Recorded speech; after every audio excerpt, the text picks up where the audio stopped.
Hello, and welcome to the ITRC Risk Communication Toolkit workshop. This is going to be a recorded training for risk communication and approaches to take with chemical contaminants.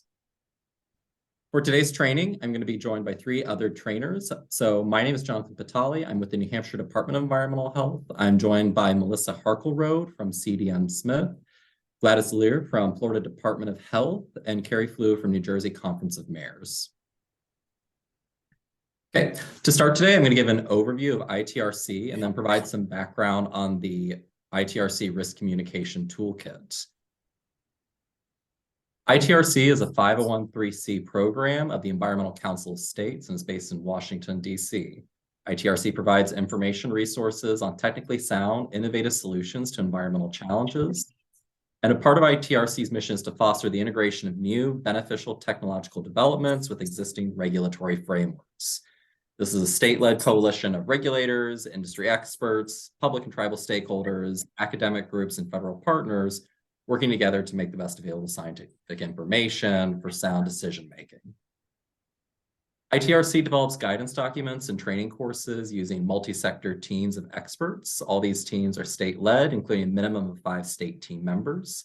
These documents are free and distributed around the country and are associated with various training courses that are offered on the internet as well as in classroom settings. One of the unique and powerful aspects of ITRC's products is that they're reviewed and edited by ITRC's extensive national network of state regulators as well as ITRC members from federal agencies from the private sector. The Interstate Technology and Regulatory Council has developed 3 main resources to support risk communication efforts for both state and federal environmental staff, as well as those from other groups, including stakeholders, project managers, and decision makers. These resources include a technical resource and guidance document on risk communication, and as well as some specific outreach documents related to contaminants such as PFAS, 1,4-dioxane, and harmful cyanobacteria blooms. Today, we're going to focus on the general risk communication toolkit and the process for planning outreach and communication. So for this, I'm going to hand it over to our next trainer. Hello, everyone. I'm Carrie Flew, and I'm going to be reviewing risk communication basics and challenges. Today's learning objectives include offering techniques in developing risk communication messages, providing you with an understanding of risk communication basics, and sharing knowledge of risk communication planning best management practices that will assist you in creating a robust outreach strategy. Finally, we're going to introduce you to a risk communication planning model that will help you create your own risk communication plan that reflects the needs of the community you're working with and your goals as an organization in communicating environmental hazard and risk information. So let's get started. We often think of risk communication as something that happens only after a crisis or emergency, but it's really more than that. Risk communication is the means by which you establish dialogues with communities and provide a mechanism for stakeholders to participate in the process of decision-making about potential hazards to their person, property, or community. Scholars define risk communication as a science-based approach for communicating effectively in situations of high stress, high concern, or controversy. The purpose of risk communication is to give people good information about potential hazards that allows them to make sound choices. There are 6 major elements to risk communication. These include establishing dialogues early and continuing through the resolution of the problem, including community in the decision-making process, presenting accessible and clear information, communicating both what's known and unknown and the uncertainties, listening, acknowledging, and following up on specific concerns, and communicating the context for the risk. These elements can be applied to public engagement or participation and project management. In developing a risk communication plan, there are 5 key aspects of risk communication that reflect the principles that I just mentioned.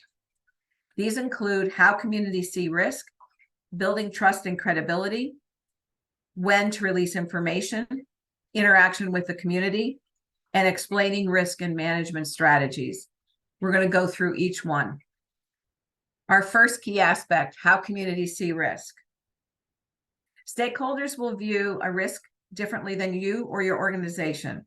When speaking about risk with stakeholders, consideration of their knowledge, fears, awareness, and ability to control exposure to the risk will influence the way they respond to risk information. As you can see from the list here, risks that are viewed as unfair, imposed on the community, unfamiliar, and artificial are perceived as unacceptable by the public. In the case of emerging issues such as PFAS, because it's unfamiliar, unknown, being imposed on them, and out of their control, it will likely be viewed as riskier. We need to acknowledge this and do our best to try to allay fear without dismissing it. Building trust and credibility. Successful risk communication is based on empathy, understanding, and trust. There are many factors to inspiring trust and credibility with stakeholders, such as consistency, competency, caring, and honesty. Trust can be built by involving the public in meaningful ways. When you take into account people's risk perception and the factors that contribute to outrage, trust and credibility will be improved. Acknowledging the concerns of the affected communities helps them to know you're listening and have their interests in mind. When to release information. If people are at risk and you trust your data, don't wait, release it. However, if it's preliminary, explain that it's preliminary and when the analysis will be finalized. If your organization is exploring a potential risk, explain this to the public. Release information to those directly affected by the problem so they're aware of the issue before learning about it in the media for the first time. This keeps your organization in the driver's seat and you maintain control of the message and interpretation of the data. If you don't trust the data, talk procedures and what's being done. When interacting with communities, it's important to genuinely engage them in the issue. This involves learning who represents the community and learning the best way to interact with that community. Is it meetings or perhaps one-on-one conversations with community leaders? Is it attending school meetings? It's going to vary from community to community and in every circumstance. So it's important to remember that while you're working directly with community leaders, you should ensure that you're speaking to the full range of community members. This will help you create a communication plan that's inclusive and reflective of the broad community and their concerns.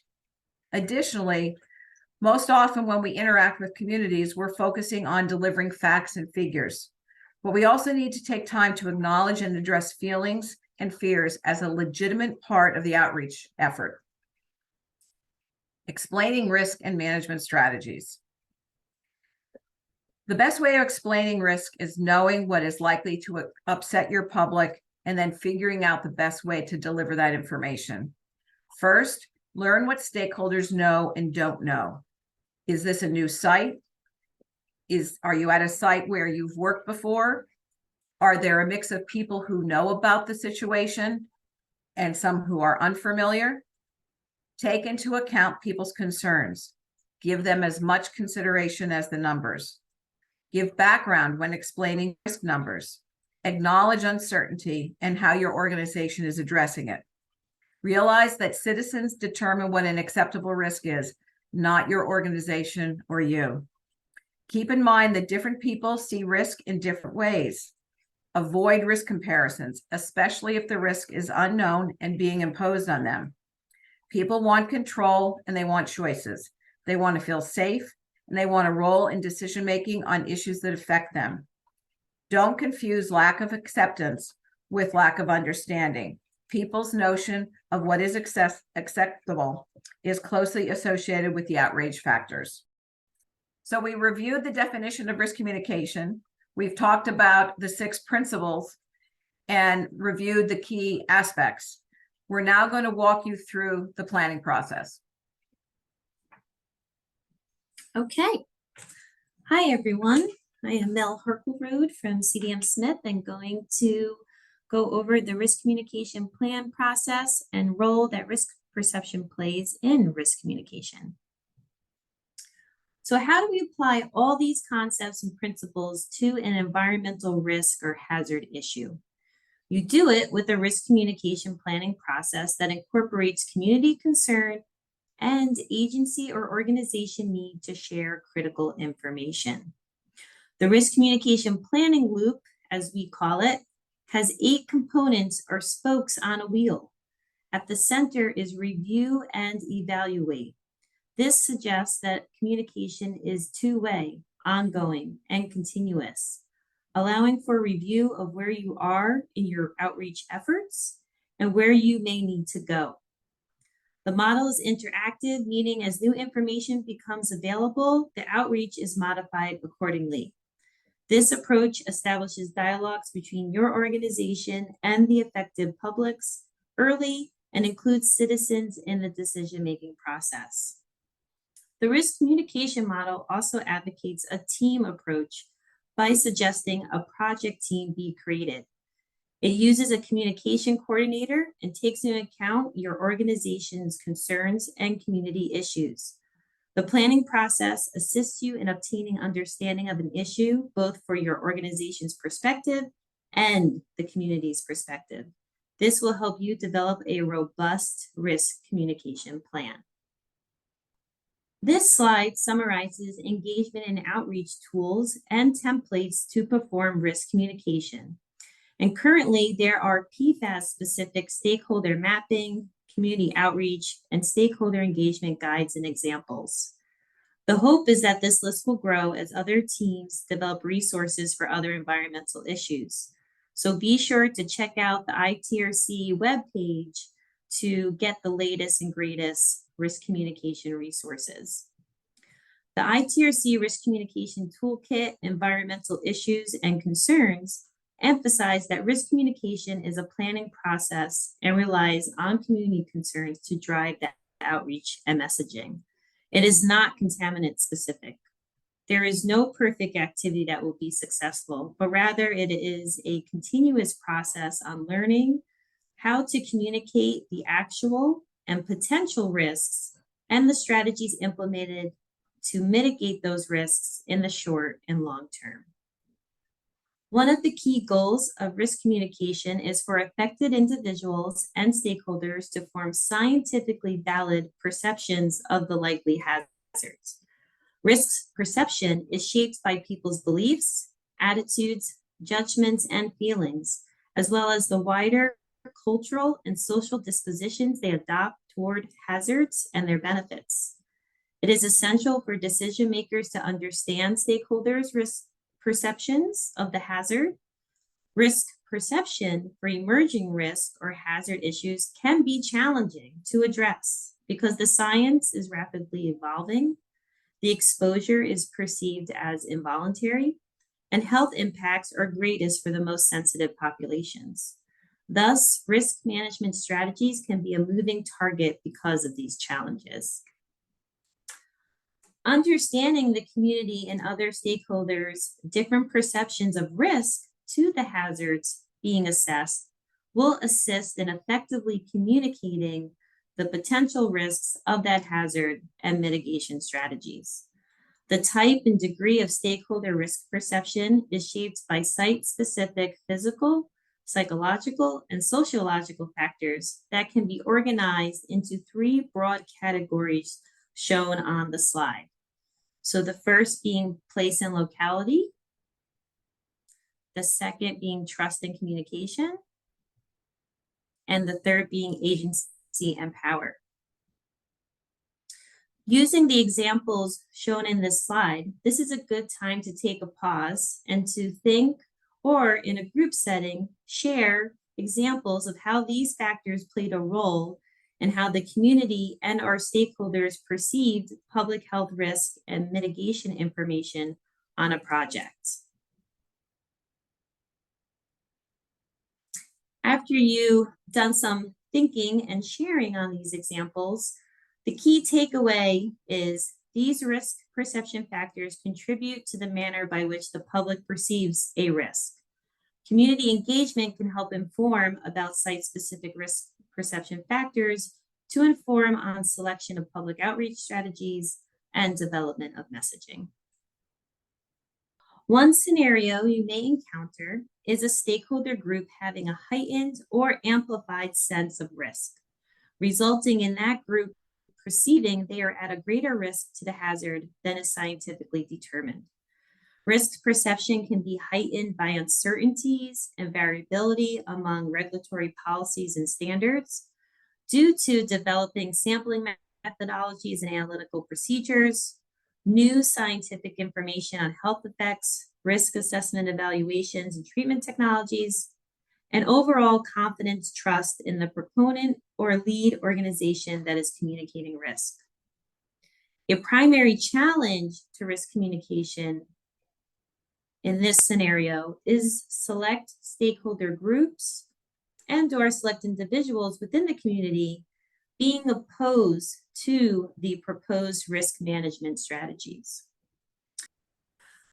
To address this challenge, it is important to build trust among the community by maintaining transparent communication of these uncertainties and variabilities. A collaborative effort can be made to develop performance metrics supplemental to cleanup standards that evaluate how the action will lead to measurable, increased protection for public health and the environment, thus leading to the development of targets or objectives that offer reductions in risk. Examples include source control removal, reduction in contaminant bioavailability and loading, and mitigation of an exposure pathway. Lastly, it is essential to create an atmosphere of collaboration. In situations where an open public forum is met by public outrage, it is important to be compassionate and lend a listening ear. Acknowledgement and documentation of questions that cannot be answered communicates transparency and can be a first step toward building trust. A different scenario you may encounter is a stakeholder group having a diminished or attenuated sense of risk, resulting in that group perceiving they are at a lesser risk to the hazard than is scientifically determined. This attenuated sense of risk results in challenges,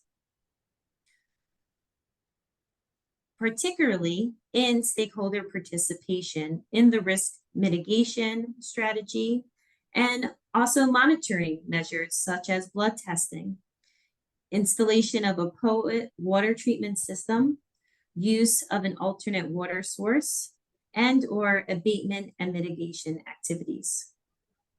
To address risk attenuation challenges, site-specific risk perception factors related to inaction can be identified via stakeholder engagement and integrated into a risk communication plan. Examples of factors related to inaction include lack of access to public health information, inability to fund or control property owner mitigation activities, and presence of other higher ranking hazards such as food security and neighborhood safety. Addressing risk amplification and attenuation communication challenges cannot be achieved in one single effort. As project site information is continuously collected and assessed, and the state of the science and regulations evolve.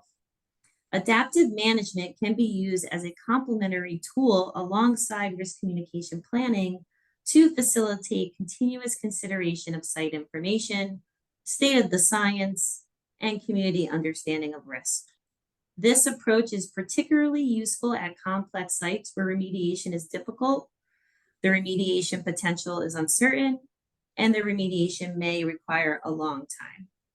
More information on adaptive management is provided in the ITRC Remediation Management of Complex Site Technical Guidance. Okay, as previously mentioned and discussed, we're now going to go through the risk communication planning process. Some of the learning objectives that we'd like to cover include gaining an understanding of the risk communication planning process. We want you to gain some experience in the techniques of developing a SMART goal, key messages, and the selection of the appropriate communication methods for your situation. And we want to help you better prepare to perform risk communication and public outreach.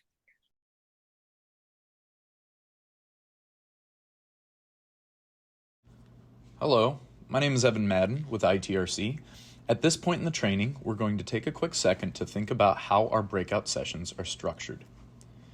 As Carrie mentioned, our breakout session learning objectives are to gain an understanding of the risk communication planning process, to develop and gain experience in key techniques to develop SMART goals, key messages, and select communication methods. And lastly, to be better prepared to perform risk communication and public outreach. Linked below this recording, you'll find our course's companion materials, an overview of our case study scenario, a session guide detailing how to participate in our breakout sessions, a risk communication methods table detailing advantages of various communication methods, and our mural board, a poster we will use to cast votes in our various breakout sessions. If you are participating in this workshop with others, it may be useful for you to print out a version of this board for additional interaction. Again, the case study contains background information to perform our breakout sessions. The planning breakout session worksheet is a participation guide, and following workshop activity, we'll walk through each risk communication planning stage. This is the course's mural poster. The original board was used in a virtual setting via mural.com, but you can print out a version of this poster with our course training materials and fill it out in person with your working groups. There are 4 main steps of the board we will be using today, which correspond to various points of the training. Note the different sections: developing a SMART goal, creating a map message, and communication method. For our case study in our breakout sessions, we will be looking at Anywhere, USA, a fictitious town, and a fictitious chemical, XUX. Routine monitoring of Lake Lovely has identified the presence of chemical XUX. XUX is an emerging substance about which more research is needed to fully understand its characteristics. An outreach plan is needed to report the results of monitoring to the community. Your objective in your breakouts is to create a risk communication plan to share the results of the monitoring with the local community, explain what those results mean, and describe what actions will be taken to protect their health.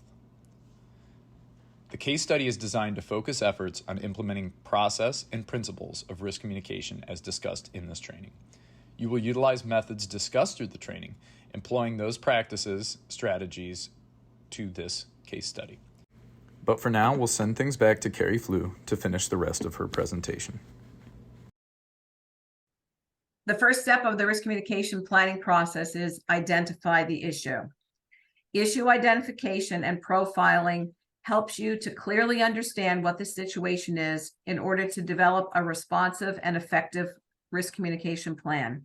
It establishes the case record by compiling all of the necessary information on the issue. Some of the key questions to ask include: what does your organization need to learn? What does your organization need to share? What is the expected response from the public? What are the likely concerns? Who is impacted? And what is known about the problem, the community, your organization's history with the community, the site, or the issue? At this time, you might want to pause the recording and work through the breakout session case study either by yourself or in a group if you are with others. Think about the various concerns involved with chemical XUX and their potential impact on Lake Lovely, as well as the characteristics of the community.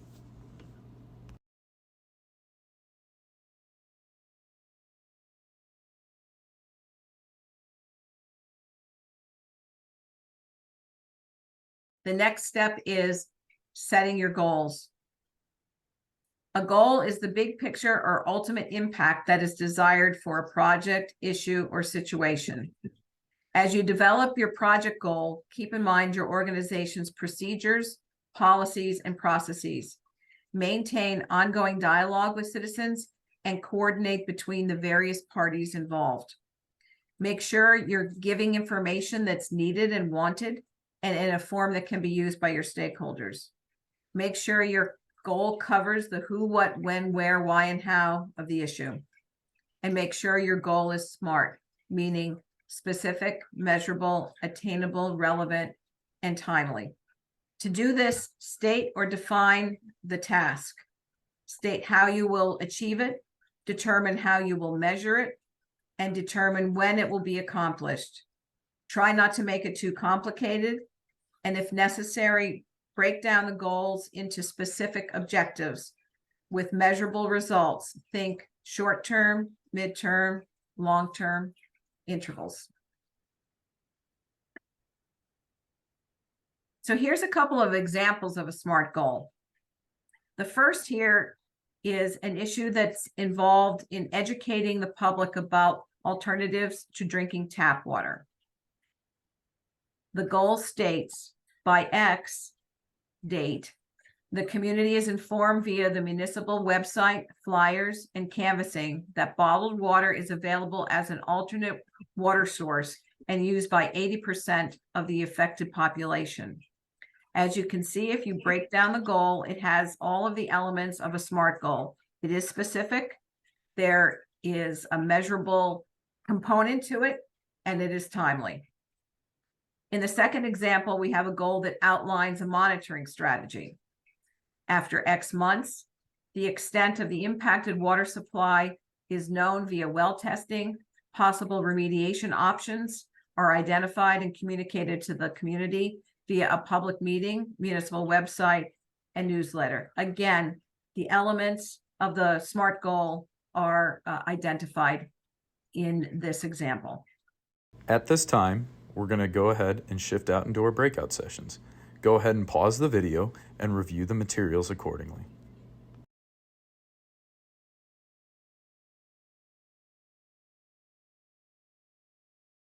If you participated in a breakout session in collaboration with this course, here are some things to consider as you come back ahead of viewing the rest of this recording.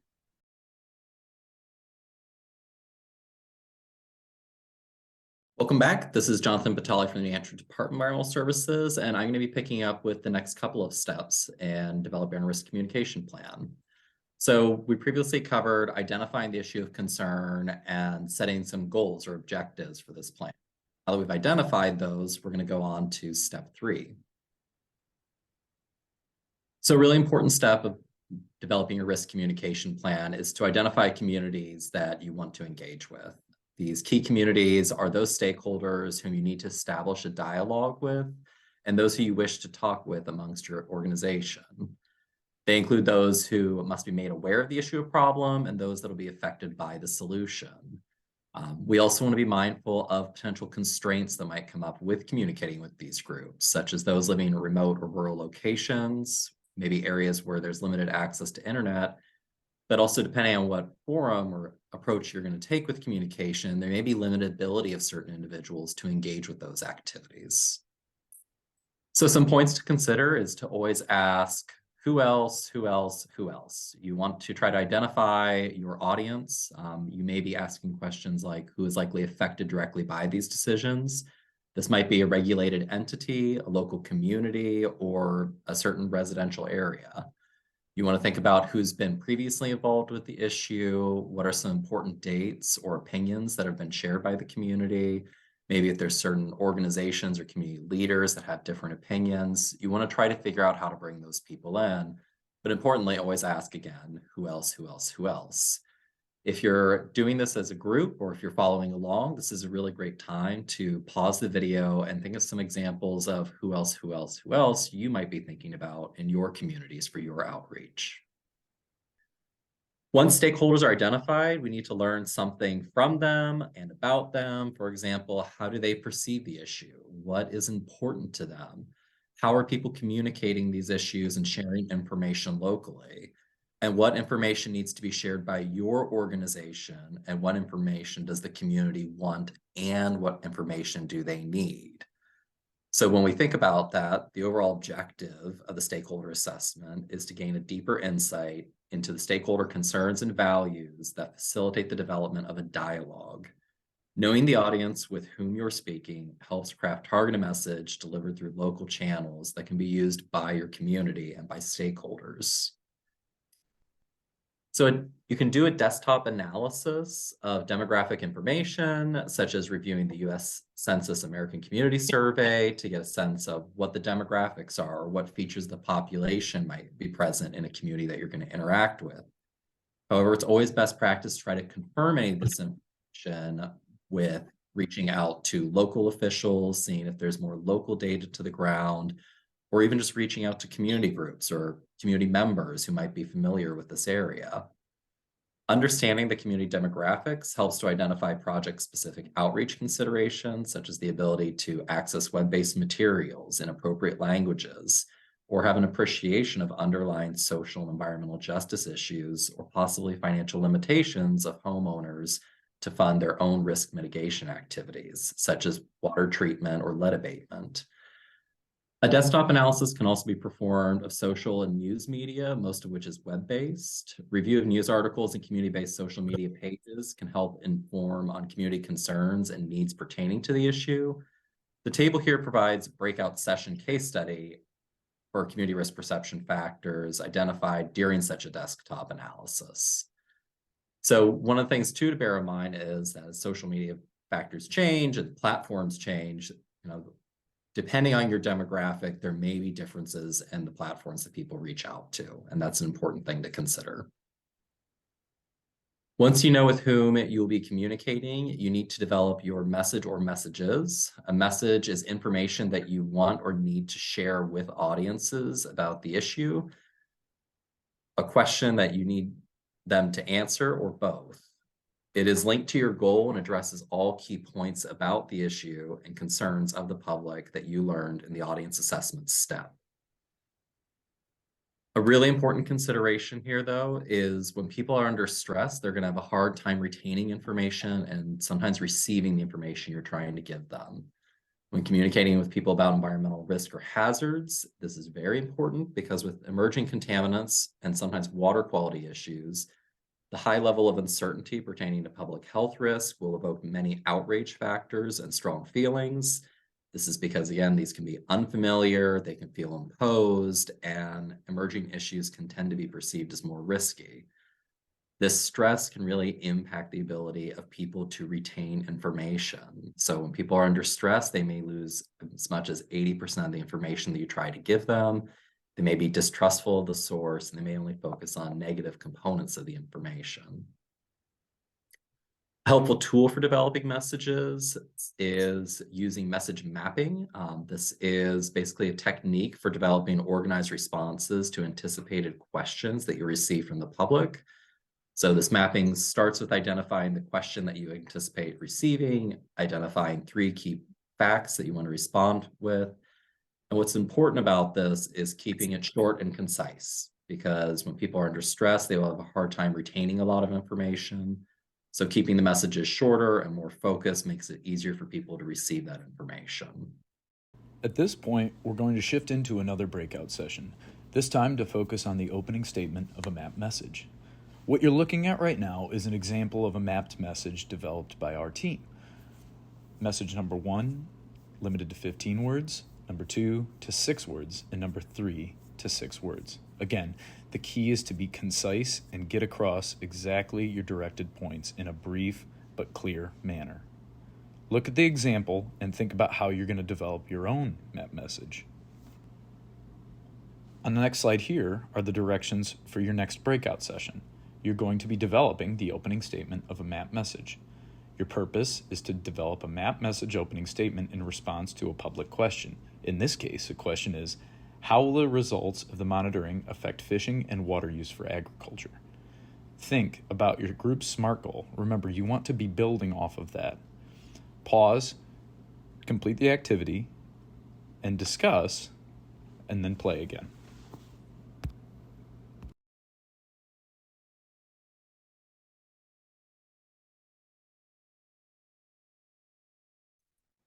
Hello, everybody. My name is Dr. Gladys Lear, and I'm with the Florida Department of Health, Bureau of Environmental Health. I will be your presenter for the home stretch of this training. In the next couple of slides, I will introduce you to some communication and engagement methods, their implementation, and their evaluation. A communication method is a means by which you communicate with your audience. When selecting communication and engagement methods, really consider how you will connect your message to your stakeholders or communities. Include who it will go to, such as, like, as an example, is it community members, your neighborhood group, is it a city official, just to name some, and the type of communication. Do you want to communicate via email, print, or social media? There are a number of methods that can be used. Choose your communication and engagement methods based on your goal and how your audience or stakeholder communicates with itself and the nature of the issue, as well as they receive information in their community. The best methods or tool depends on what information you need to share, the information needs of the target group, like formats that are accessible. For example, you may experience that you need various different languages, audio, or need large prints. And of course, how fast the message needs to get out. Each method has its strengths and weakness. For example, a public hearing is great for taking testimonies, but not so great for explaining risk and reducing outreach. More than one communication and engagement tool is maybe useful in delivering your messages. An assessment of how the stakeholders or communities communicate can help you to choose a suitable method to send your message. Communication and engagement method selection generally fall into one of 5 categories. You're either seeking to receive information from stakeholders, you want to share information with the stakeholders, you want to establish a dialogue, you are summarizing or updating progress on an issue, or you want to build consensus. Again, it helps to think about your goal, what you want to accomplish, then determining which communication method to use. Some of these methods, again, include public meetings, focus group media, conferences, surveys, social media, websites, flyers, or maybe even newsletters. Another communication engagement method can be partnering with academic institutions and other third parties, such as high school, medical professionals, to address community concerns. As an example here, then in 2014, PFOA was discovered in public drinking water of Hoosick Falls in New York. In 2015, the local residents reached out to the Bennington College in Vermont to help them understand this alarming discovery of PFOA in their drinking water.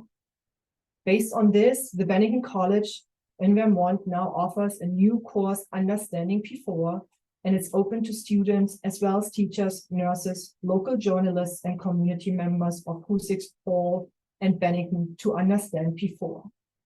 In June 2017, the college received a second grant and awarded to support additional courses and collaborate with states agencies, local public schools, and regional colleges and universities. This is a good time to take a couple of minutes to practice what you just have learned. Either if you're alone or in a group, you can pause this video for your discussion and continue when you're ready.